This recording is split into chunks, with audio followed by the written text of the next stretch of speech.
Bairro Alto, Boêmio, é um dos temas dos meus artigos publicados no portal Potiguar Notícias. Tive a honra de caminhar pelo bairro com a companhia de meu amigo João Correia, conhecido como João do Turque, que me apresenta Lisboa com seus vastos conhecimentos. Tive a oportunidade de vislumbrar vários patrimônios com suas histórias, além de algumas curiosidades. O Bairro Alto é um dos bairros históricos de Lisboa e está situado vizinho ao Chiado. Este último é considerado um bairro aristocrático e o Alto foi um bairro operário que Dom Manuel I mandou construir para a residência dos trabalhadores ligados à sua corte, como os profissionais dos estaleiros navais, arte, entre outros. Algumas curiosidades com João Correia. A quarta dinastia tinham nomes que nunca mais acabaram. Pedro, Francisco, Gabriel, Rafael, dava uma página inteira para escrever os nomes deles. Mas o Dom Pedro I do Brasil, os primeiros nomes eram Pedro de Alcântara e depois continuava por aí fora. Mas ele referia-se a ele próprio, era Pedro de Alcântara. O nome que ele atribuía a si próprio era Pedro de Alcântara. E muitas vezes, quando escrevia as cartas, escrevia eu, Pedro de Alcântara, era assim que ele se referia a si próprio. Este bairro foi o primeiro de Lisboa submetido ao planejamento urbanístico. E bem mais adiante, muitos jovens começaram a viver na região. Assim caracterizou como um bairro de coração jovem, muito embora que se faz presente em todas as faixas etárias.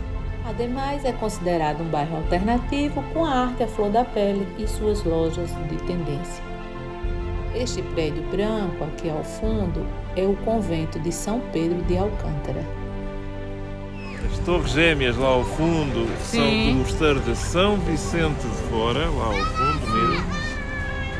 Aqui aquele edifício grande é o Convento da Graça. Convento da Graça. Ali aquelas árvores verdes. Aquelas árvores lá em cima são o Mirador da Senhora do Monte, creio que nós estivemos lá também já. Temos o Castelo de São Jorge ali. A zona que não se vê daqui porque está tapada pela colina do Castelo é Alfama, mais à esquerda. Há ali um edifício que é a Cor de Tijolo. Sim. E à esquerda, lá ao fundo, já na direção do rio, temos a Sé Catedral. Certo.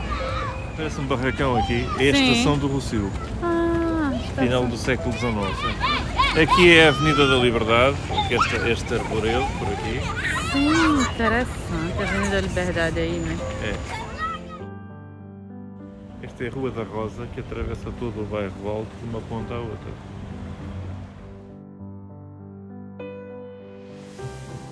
O Dom Manuel I foi o grande beneficiário das riquezas da Índia, que reinava quando chegou cá o Vasco da Gama com a pimenta e a canela. Mandou construir o seu palácio, que era o Paço da Ribeira, lá embaixo do Corrente do Paço, a Casa da Índia, que já vimos outra vez. Mas precisava de um bairro para os trabalhadores dos estaleiros navais, para as pessoas que trabalhavam para a corte. E este bairro, que é o Bairro Alto, foi o bairro que ele mandou construir para as pessoas que trabalhavam mais uma vez na construção dos barcos, uma indústria muito grande que era dos douradores, depois podemos ver, vamos ver a seguir, a igreja de São Roque tem muita talha dourada, portanto era uma profissão muito importante na altura, eram as pessoas que faziam aquela talha dourada das igrejas.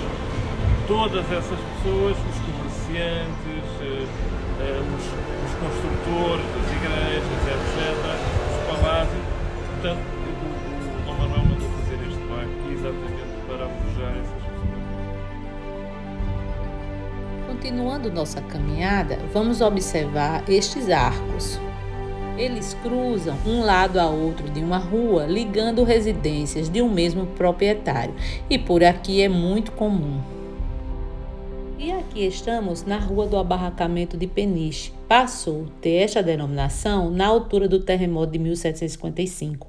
O Marquês de Pombal emitiu várias ordens para manter a segurança da cidade. Determinou que o regimento de Peniche viesse para Lisboa e eles se instalaram nesta área em barracas, formando um acampamento, e daí a origem da sua denominação. E mais, mandou construir, na zona do Convento do Carmo, forcas mais altas do que o costume na época, para que a população pudesse ver à distância o que acontecia com as pessoas desordeiras. E este é o Convento dos Cardais. A parte dos conventos foram saqueados múltiplas vezes, ou na sequência do terremoto, ou das lutas liberais que vieram a seguir, de revoluções, etc. A maior parte foram saqueados muitas vezes, mas por algum motivo o Convento dos Cardais nunca foi saqueado. A decoração que tem é a decoração original. Os monumentos, os conventos, normalmente são edifícios grandiosos. Temos o convento São Bento, onde funciona já a Assembleia da República, temos o mosteiro de São Vicente de Fora, temos o convento de São Pedro de Alcântara, são edifícios grandiosos. Curiosamente, este, na minha opinião, é um dos melhores conventos de Lisboa pela decoração interior. Na parte exterior parece quase um armazém, não se percebe, vendo de fora a riqueza arquitetónica. Outro fato interessante relacionado à fundação desse convento é que a família Távora era considerada inimiga do reino e o Marquês de Pombal mandou matar todos os seus membros e picar todos os seus brasões. Este convento dos Cardais foi fundado por uma senhora que era da família dos Távoras. E a campa dela, a sepultura dela, não é campa, a sepultura é coberta por uma pedra que tem o único padrão dos Távoras que se conhece. É o que cobre a sepultura da fundadora do convento. E o Marquês de Pombal conhecia muito bem o sítio, inclusivamente foi lá, de certeza, muitas vezes assistir à missa, sabia que ele existia, mas uma questão de respeito, não mandou destruir a sepultura da fundadora do Convento dos Cardais. E este é o Tribunal Constitucional, é o único do sistema judicial português que suas decisões são definitivas e inapeláveis. As leis que vêm da Assembleia da República têm que ser revistas pelo Tribunal Constitucional. Portanto, a Assembleia da República propõe uma coisa qualquer, mas o Tribunal Constitucional disser que não está conforme, não entra em vigor. Esta é a Igreja de São Roque, um dos mais belos patrimônios da região. Vamos visitar a seguir, mas antes vamos escutar mais algumas curiosidades. Uma das capelas que nós vamos ver, que é de São João Batista, foi considerada uma das mais ricas da Europa do seu tempo. E o Papa queria ver a capela, mas não é como agora, que o Papa mete-se no avião e vem a um país.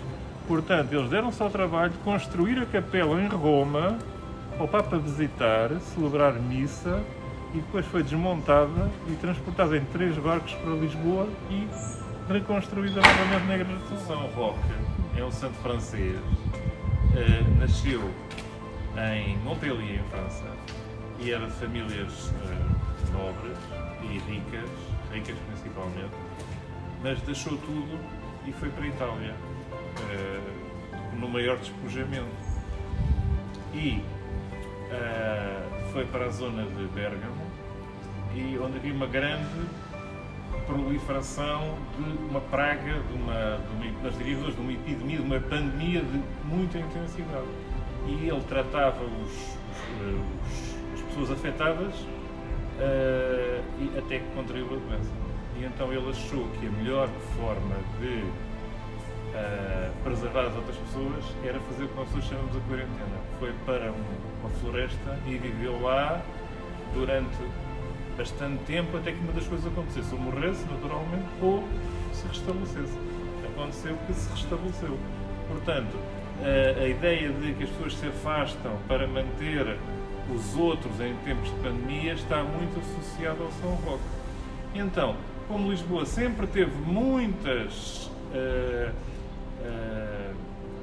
ocorrências de epidemias ao longo dos séculos, mais ainda do que hoje, então o povo de Lisboa resolveu dedicar uma igreja ao São Roque, que é a igreja de São Roque. Chegamos na igreja de São Roque e aqui à direita está o Padre Antônio Vieira, que foi um grande defensor da causa dos índios do Brasil. E agora vamos entrar na igreja e ver sua beleza. Observem o trabalho dos douradores. Era uma profissão muito valorizada na época. Eles faziam talhas douradas com a cobertura em ouro.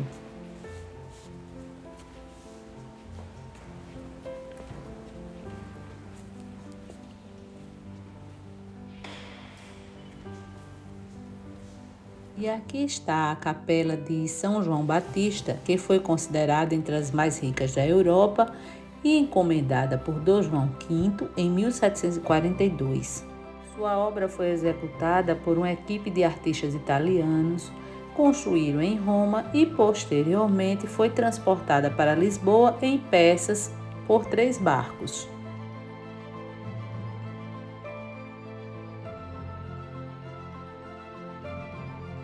Continuando na igreja mais um bocadinho para ver mais alguns detalhes.